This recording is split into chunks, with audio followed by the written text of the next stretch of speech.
Hey, this is Miss Chris. Welcome to Digital Sunday School. Today we're going to have the story from our story Bible of Naomi and Ruth.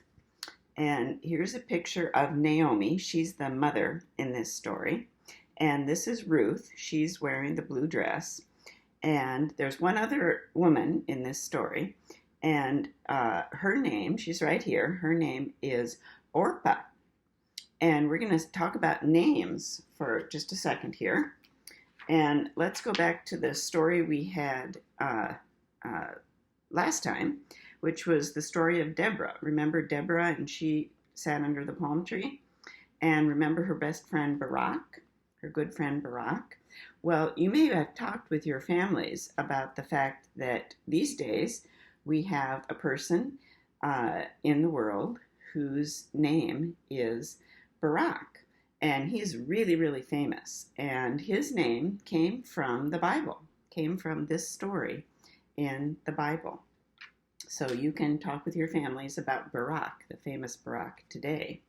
And this character, Orpah, is the source of the name of another famous person today in the world. There's a famous person named Oprah.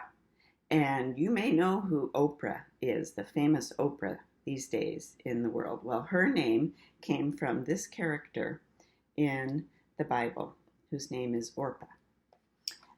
Naomi and Ruth and Orpah lived in Moab. So this story starts in Moab. Naomi lived together in Moab with her two daughters-in-law, Orpah and Ruth.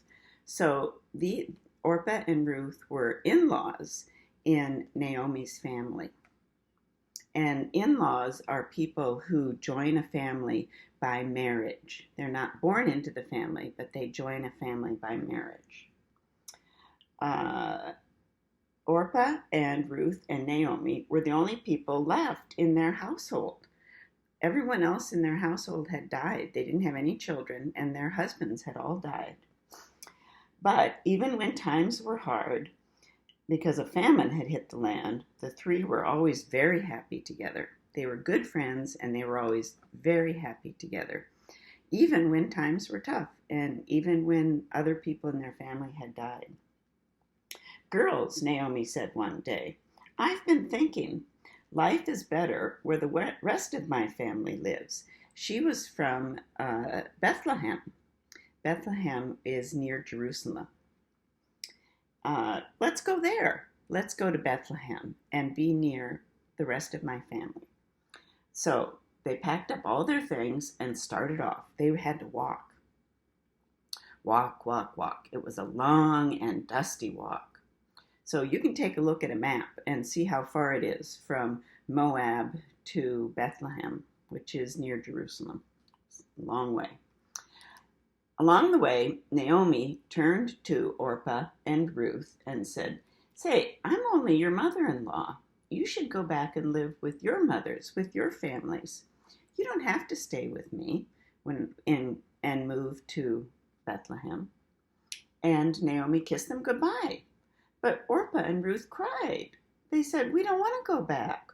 We're good friends. We want to stay with you." Naomi argued with them. "This doesn't make sense. You should go back without me and start your lives over."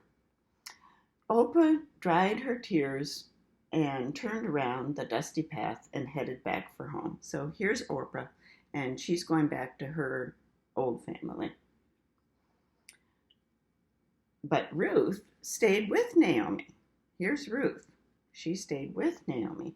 "I can't leave you," Ruth said. I will go wherever you go, and I will live where you live. Your people will become my people, and your God will become my God." Ruth loved Naomi no matter what, just like God loves us no matter what. Naomi saw that Ruth meant what she said. "All right," Naomi smiled, and they started walking again. Walking, walking, walking. Remember, it was a long ways from Moab to Bethlehem. When Naomi's family finally saw her coming, they welcomed her with open arms. They shouted, "Hooray!" and ran to hug Naomi and Ruth. "Welcome home," they cried. Naomi introduced Ruth to her family, and Naomi and Ruth started their new life together, caring for each other just as God had cared for them. So, your activity today to go with this story is to make a family tree and talk about in-laws and find some in-laws in your family. Have fun with that. Bye-bye. Thanks for coming to Digital Sunday School.